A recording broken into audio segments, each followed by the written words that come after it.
जीवदान देणारे देवदूत NDRF commander inspector Mahesh Shinde, inspector Ajay Kumar Yadav, head constable Algat Kiran यांच्या तत्परतेमुळे नागेश नंदीवाले वय वर्ष 35 आणि मुलगा अरव नंदीवाले वय वर्ष 7 राहणारे नरंदे यांचा अपघात सांगली कोल्हापूर महामार्गावर आज सकाळी 10च्या दरम्यान झाला।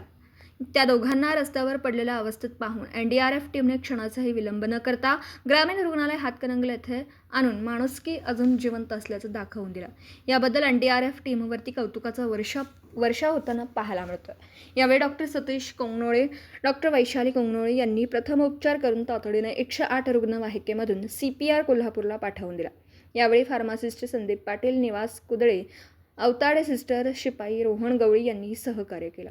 पत्रकार सागर जमने, कुंभोज।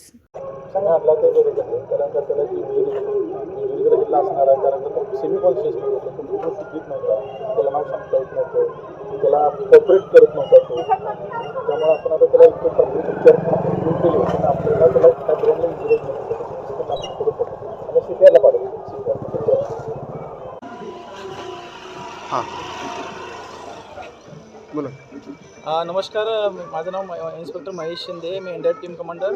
आमचा आज प्रोग्राम कुरुंदवाडला होता। आम्ही रस्त्याने येत होतो, मानगाव फाट्याजवळ इथे एक टू व्हीलरचा स्लिप होऊन ॲक्सिडेंट झाला होता। तिथं गर्दी झाली होती, मग आम्ही पाहण्यासाठी गेलो तर तिथं एक म्हणजे व्यक्ती आणि त्याचा मुलगा पण इंज्युअर्ड झाला होता। मग त्याला आम्ही थोडंसं ब्लडिंग चालू होतं, त्यांना थोडंसं म्हणजे फर्स्ट एड टाईपचं म्हणजे हँकी वगैरे बांधून त्यांचं ब्लड रोखलं आणि परत हातकणंगले PSCमध्ये त्यांना ॲडमिट केलं आणि डॉक्टरांना सपोर्ट केला। दिवसभरातील घडामोडींचा आढावा घेण्यासाठी पाहत रहा N24 मराठी न्यूज चॅनल।